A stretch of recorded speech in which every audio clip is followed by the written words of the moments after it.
কংগ্রেস যদি তৃণমূলের সাথে হাত মেলায় তাহলে কিন্তু একটা অপশান মানুষের কাছ থেকে সরে যাবে এবং ওরা হয়তো বিজেপি কিংবা বামেদের দিকে আস্তে আস্তে তাকাতে শুরু করবে। তো আমার ব্যক্তিগত মতামত যে অধীর চৌধুরীর মতো একজন বড় মাপের নেতা যিনি রাজনীতিটাকে এত কাছ থেকে দেখেছেন, আমার মনে হয় না উনি এটা হতে দেবেন বলে। আমি জানি টিভিতে উনি অনেক রকমের মন্তব্য করছেন, সিওরিটি দিতে পারছেন না, তবে দিল্লির চাপ থাকে, এটাও মানতে হবে। তো দিল্লিকে যদি বোঝাতে পারেন যে মমতা ব্যানার্জি এই কাজগুলো করেছেন, ভোটের পরে কতগুলো কর্মীকে নিজেদের, কংগ্রেসের কর্মী বলুন, সিপিএমের কর্মী বলুন বা বিজেপির বলুন, প্রত্যেকের কর্মীকে কীভাবে খুন করেছে বা এই দলটাকে কীভাবে ভেঙে তৃণমূল নিজে দাঁড়িয়েছে, তো আমার মনে হয় অধীর চৌধুরী যদি এটা বোঝাতে পারেন, এখান থেকে পিছিয়ে আসাটাই কংগ্রেসের জন্য শ্রেয় হবে। 450 টাকায় গ্যাস, একেবারে একটা সভামঞ্চ থেকেই রাজনৈতিক বক্তৃতার মধ্যেই শুভেন্দু অধিকারী, আমাদের বিরোধী দলনেতা, তিনি কিন্তু বললেন যে আমরা এই রাজ্যে ক্ষমতায় আসলে 450 টাকায় গ্যাস দেবে। এও সম্ভব? অর্ধেক। মানে এই লোকটাকে নিয়ে যত কম বলা হয় তত ভালো। মানে ইনি কি বলেননি, এক সময় বলেছিলেন পঞ্চায়েত শূন্য করে দিলে কয়েক কোটি টাকার পুরস্কার দিবেন। এই লোকটাই একদিন মঞ্চে দাঁড়িয়ে বললেন টিএমসি, টি মানে টেম্পল, এম মানে মস্ক, সি মানে চার্চ। আজকে সেই মানুষটা বলেন মমতা ব্যানার্জি আজকে চোর বা ইত্যাদি যাই হোক বলেন, বা মমতা ব্যানার্জি একবার বলেছিলেন যে মমতা ব্যানার্জি হচ্ছে সব ধর্মকে সমানভাবে এগিয়ে নিয়ে চলে। আজকে উনি দাঁড়িয়ে বলছেন যে তৃণমূল মুসলিমদের তোষণ করে। তো ব্যাপারটা হচ্ছে, আমি একটা প্রশ্ন করতে চাই শুভেন্দু অধিকারীকে কিংবা তাদের অনুগামীকে, যে শুভেন্দু অধিকারী ঠিক কী কারণে তৃণমূল থেকে বিজেপিতে এলো। হয়তো কেউ বলবে যে হয়তো মনে হয়েছিল উনি ভুল করছেন, প্রায়শ্চিত্ত করতে বিজেপিতে এসছেন, তারপরে উনি আগে মুসলিম তোষণ করতেন, অনেক জায়গায় দেখা গেছে ওনাকে নামাজ পড়তে ইত্যাদি রেড রোডেও দেখা গেছিলো।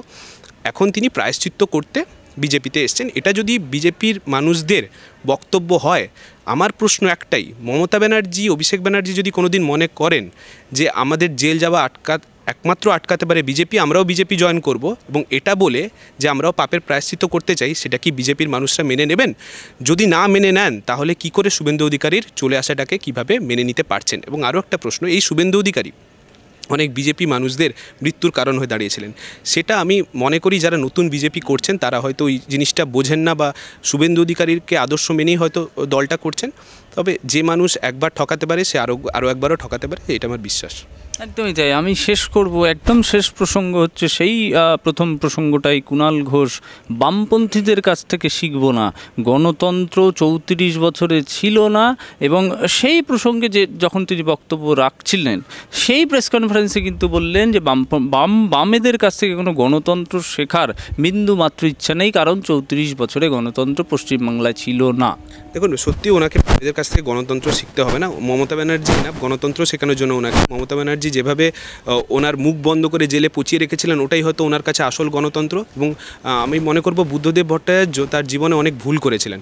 সেই ভুলগুলোর একটা হচ্ছে, বুদ্ধদেব ভট্টাচার্য কুণাল ঘোষকে জেলে পাঠাতে পারেননি, মমতা ব্যানার্জি পাঠিয়ে দেখিয়ে দিয়েছেন। এটা হচ্ছে বুদ্ধদেব ভট্টাচার্যের সবচেয়ে বড় ভুল। ডিজিপি আসছে, রাজ্যের ডিজিপি, যিনি বেশ কিছুদিন আমরা শুনলাম উত্তরপ্রদেশে পালিয়ে গেছেন, নতুন ডিজিপি, আবার তাকে রিটার্ন গিফট কি এটা? হ্যাঁ, এভাবেই বলতে পারি। আবার কুণাল ঘোষেরও আমি একটা মন্তব্য দেখলাম এখানে, উনি তো একটা রাগ পুষিয়ে রেখেছেন ভেতরে। যতই হোক, দেখুন আমার মনে হয় কুণাল ঘোষ মানুষটা, মানে উনি তৃণমূলকে শেষ করার জন্যই হয়তো তৃণমূলে পড়ে আছেন।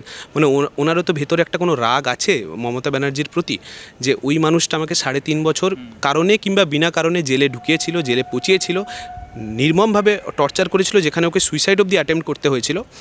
তো আমার মনে হয় এই মানুষটা ওর শেষ দেখার জন্যই হয়তো এই দলে ঢুকেছে। ওই জন্য বিভিন্ন কারণে বিভিন্ন নেতাদের সাথে ঝামেলা ঝাঁটি, আমরা কখনো মদন মিত্রের সাথে দেখেছি, কখনো আমরা সৌগত রায়ের সাথে দেখেছি, ফিরাদ হাকিমের সাথে দেখেছি।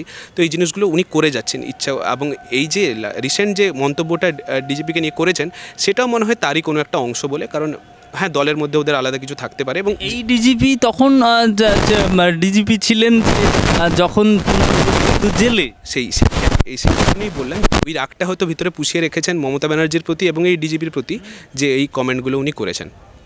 না, একদমই। আমি একদম শেষ করব, শেষের দুটো অংশ। একটা অংশ শেষ প্যারোডি শুনবো, যে তৃণমূলের মুখপাত্র কুণাল ঘোষ, তার যতটুকু তোমার মনে হয় সেইটুকু তুমি আমাদের দর্শকদের শোনাবে। আর একটা কথা এখানে বলি, শহরে অমিত শাহ ছিলেন, 35টা আসনের টার্গেট বেঁধে দিয়ে গেলেন, তাহলে বাকি রইল আর 7।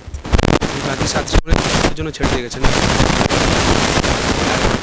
ভেবেই হয়তো দেখছেন ব্যাপারটাকে যে 7টা দিন তাহলে পিসি ভাই ওকে অ্যাটলিস্ট জেলে ঢোকাবে না, কোনো ব্যাপার না। তো সেটি যে আছে, কারণ সাথে আলাদা করে বৈঠক করেছিলেন। আর যে মোদি যে রেসলাররা, কুস্তিবীররা যারা নিজেদের পদক ছেড়ে দিচ্ছেন তাদের কাছে গিয়ে প্রশ্ন করতে পারেন না তারা কেমন আছেন, সেই মোদি মমতা ব্যানার্জিকে দেখলে জিজ্ঞেস করেন আপনার পা কেমন আছে। এই ব্যাপারগুলো মানুষকে ভাবায়, আমাকেও ভাবায়। তো কিছু তো একটা আছে। তো 35টা সিট হয়তো ওই জন্যই বলেছেন যে 7টা হয়তো মমতা ব্যানার্জির জন্য তোলা থাকলো, বাকি 35টা আমাদের। দেখা যাক, ওটা সময় বলবো। কি শুনবো দর্শকদের?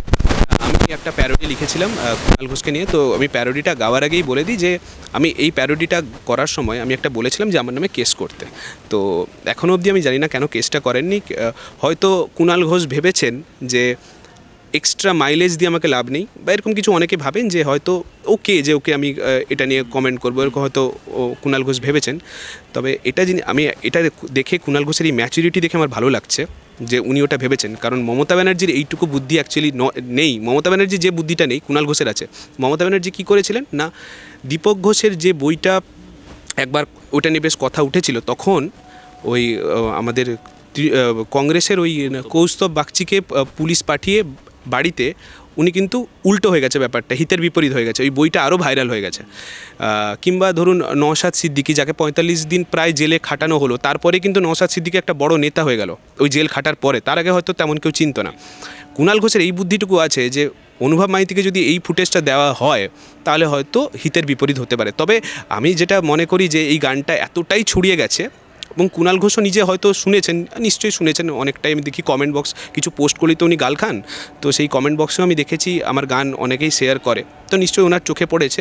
এখনও কেস করার সাহস পাননি এই কারণেই যে উনি জানেন প্রত্যেকটা বক্তব্য হয়তো কোনো না কোনোভাবে সঠিক মিলে যায়, এবং ওই বক্তব্যগুলো আমার নয়।